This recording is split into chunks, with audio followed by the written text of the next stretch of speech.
Salam sejahtera semuanya. Jumpa lagi di channel Cerita Beda Alam bersama saya, Susi.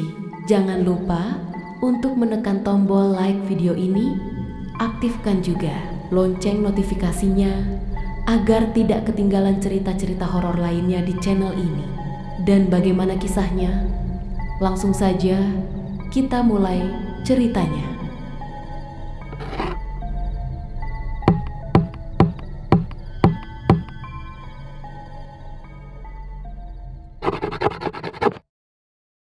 Hari itu adalah hari Jumat, hari terakhir sebelum akhir pekan panjang.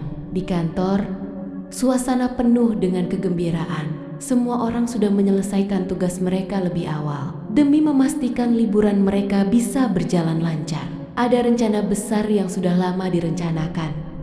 Perjalanan ke gunung untuk menghabiskan waktu bersama teman-teman. Semua pekerjaanku selesai, seru Dina sambil mengangkat tangannya tinggi-tinggi seperti anak sekolah yang baru saja menyelesaikan pekerjaan rumahnya. Dia tersenyum lebar, matanya berbinar-binar. Kita masih akan pergi ke gunung kan? Tentu saja. Itu adalah rencana yang sudah disepakati sejak berminggu-minggu lalu. Mereka akan berkemah di sebuah hutan dekat puncak gunung, tempat yang katanya indah dan sunyi. Sebuah lokasi sempurna untuk melarikan diri dari rutinitas perkotaan yang melelahkan. Aku juga sudah menyelesaikan semua pekerjaanku. Tambah Benny, salah satu anggota tim yang biasanya santai, tapi kali ini terlihat sangat antusias.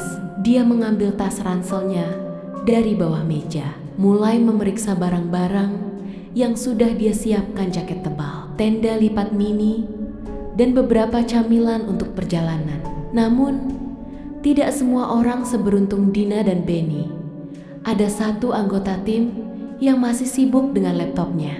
Jari-jarinya cepat mengetik. Nisa, gadis yang dikenal perfeksionis, tampak sedikit tertekan.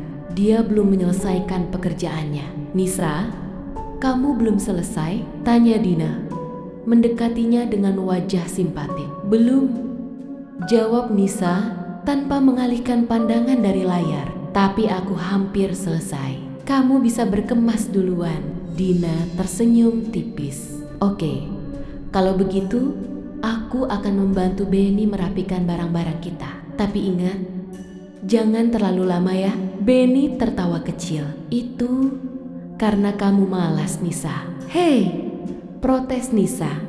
Akhirnya menoleh dari layarnya. Wajahnya sedikit merona. Aku hanya ingin memastikan semuanya sempurna. Baiklah, kata Benny, mengangkat tangan dalam gestur damai. Aku akan berkemas dulu.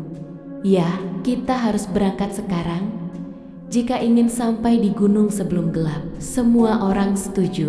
Mereka ingin memaksimalkan waktu liburan mereka. Setelah berkemas, mereka berkumpul di depan lift, siap untuk memulai petualangan yang telah lama ditunggu-tunggu. Ayo mulai, seru Dina dengan semangat, membuat semua orang tertawa kecil. Mereka melangkah keluar dari gedung kantor, menuju mobil yang sudah diparkir di depan.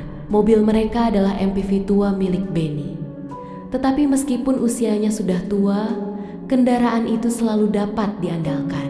Mereka memuat semua barang bawaan ke bagasi, termasuk tenda, sleeping bag, makanan, dan beberapa botol air mineral. Dina duduk di kursi depan sebagai navigator, sementara Nisa dan Benny bergantian di kursi belakang.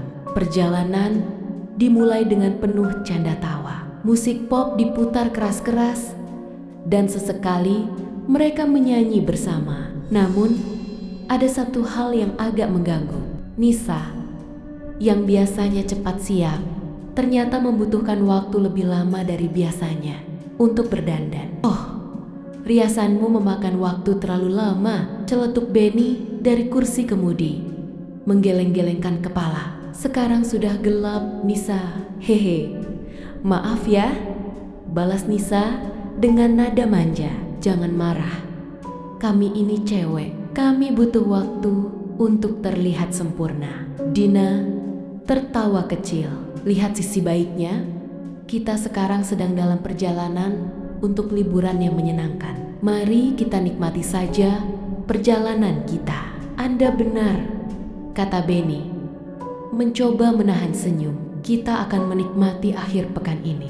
Namun, takdir tampaknya memiliki rencana lain. Setelah 2 jam perjalanan, mereka memasuki area hutan yang gelap dan sunyi. Hutan ini adalah pintu masuk menuju gunung yang menjadi tujuan mereka.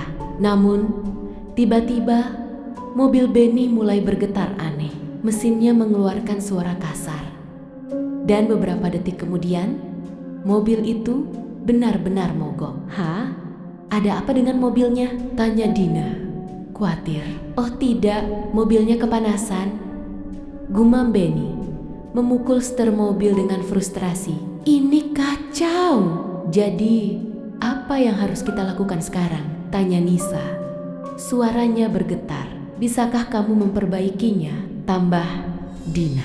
Benny menggeleng. Oh, kita benar-benar kena masalah ini di tengah hutan. Aku tidak yakin bisa memperbaikinya. Coba panggil jasa derek, usul Nisa. Benny mengeluarkan ponselnya, tetapi ekspresinya langsung berubah muram. Tidak bisa, sinyal di sini tidak ada. Kenapa ini terjadi? Keluh Dina, menutup wajahnya dengan kedua tangan. Sungguh malang. Kita sebaiknya jalan kaki saja untuk mencari rumah bantuan atau rumah warga di dekat sini, saran Benny. Meskipun suaranya terdengar ragu, tanpa pilihan lain, mereka mengambil ransel mereka dan mulai berjalan di bawah sinar bulan.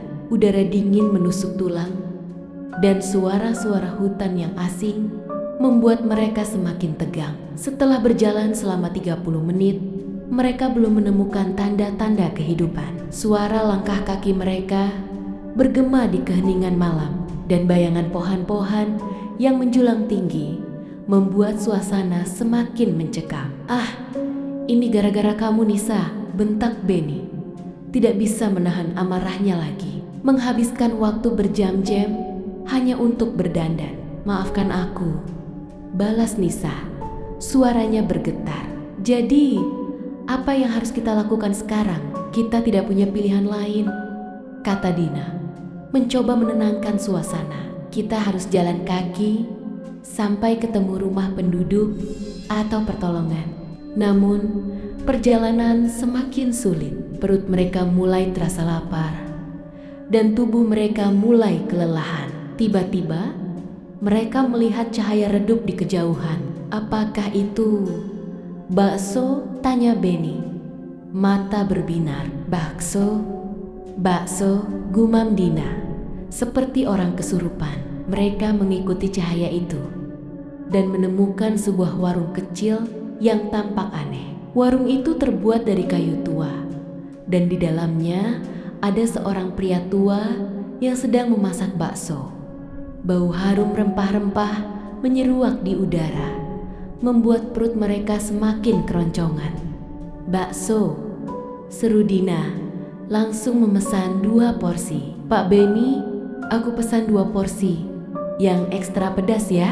Benny juga memesan bakso, dan mereka mulai makan dengan lahap. Namun, saat Dina melihat mulut Benny, matanya tiba-tiba membelalak. Apakah itu darah di mulutmu? Teriak Dina, ketakutan. Benny menghentikan makannya, bingung. Apa darah? Saat itulah mereka menyadari sesuatu yang mengerikan. Bakso yang mereka makan penuh dengan belatung. Mereka langsung berteriak histeris dan berlari keluar dari warung. Hantu! Teriak Nisa, panik. Mereka berlari kembali ke mobil. Tetapi saat Benny mencoba menyalakan mesin, mobil itu tidak bisa hidup. Brengsek, geram Benny memukul setir mobil. Tiba-tiba, suara tawa aneh terdengar dari arah warung. Mereka menoleh dan melihat pria tua itu berdiri di sana, tersenyum mengerikan. Tuan, Anda lupa membayar, katanya dengan suara serak, diikuti oleh tawa yang menggema di malam yang gelap. Mereka berteriak histeris, mencoba melarikan diri. Namun, apakah mereka berhasil melarikan diri dari hantu penjual bakso itu? Ataukah mereka akan menjadi korban selanjutnya? Beberapa hari kemudian, polisi menemukan mobil tua Benny di tengah hutan. Namun, tidak ada tanda-tanda keberadaan Dina, Nisa, atau Benny. Yang mereka temukan hanyalah sebuah mangkuk bakso kosong dengan jejak darah di sekitarnya. Warung bakso itu tidak pernah ditemukan lagi, dan cerita tentang hantu penjual bakso itu terus beredar di kalangan penduduk setempat. Beberapa orang mengatakan bahwa jika Anda mendengar suara tawa aneh di tengah hutan, itu adalah tanda bahwa hantu itu sedang mencari korban baru. Dan begitulah, liburan yang seharusnya menyenangkan berubah menjadi mimpi buruk yang tak terlupakan.